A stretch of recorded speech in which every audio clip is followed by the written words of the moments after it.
Wake up, Daddy's home. Welcome home, son. What's up, everybody? Crash here. Welcome back to Crash Against the Spread, where we talk about sports from a betting perspective. Been a couple days. Still looking at the NBA game for tomorrow, Thursday.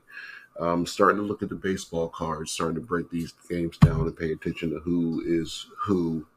Get myself reacquainted with these numbers. Also, starting to look at the WNBA. It's not too many teams, and while it's easier to learn these players, I'm going to go ahead and try to get that done. So, in the spirit of that, I do have a play for today.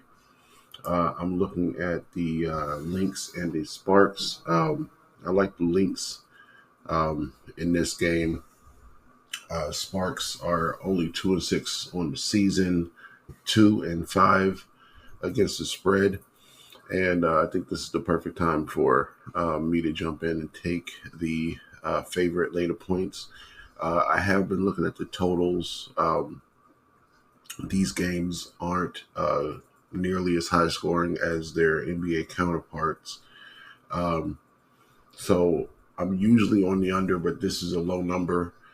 So I can see it going over. They haven't played to a number this low since last year, actually.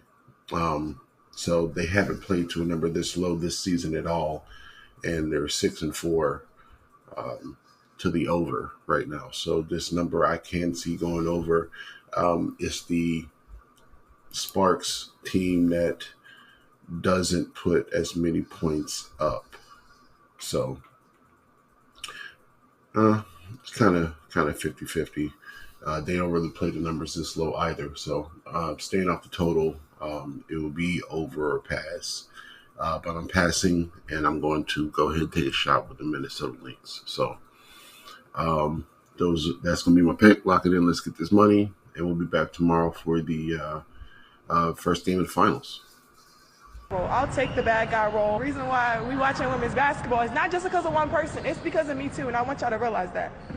Well, she's talking about the championship game right, a year ago, both a part LSU versus Iowa, and LSU prevailed.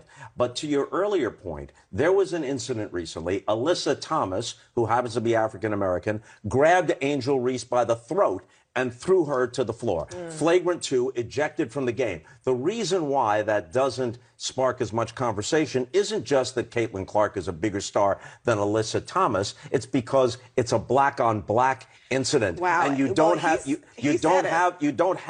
that dynamic that people can comment on, yes, but also exaggerate and make the entire story sometimes. And also, that is really that is between the lines. No one cared about the WNBA when women of a certain color were beating up and bruising each other, because it's been happening since the league's inception.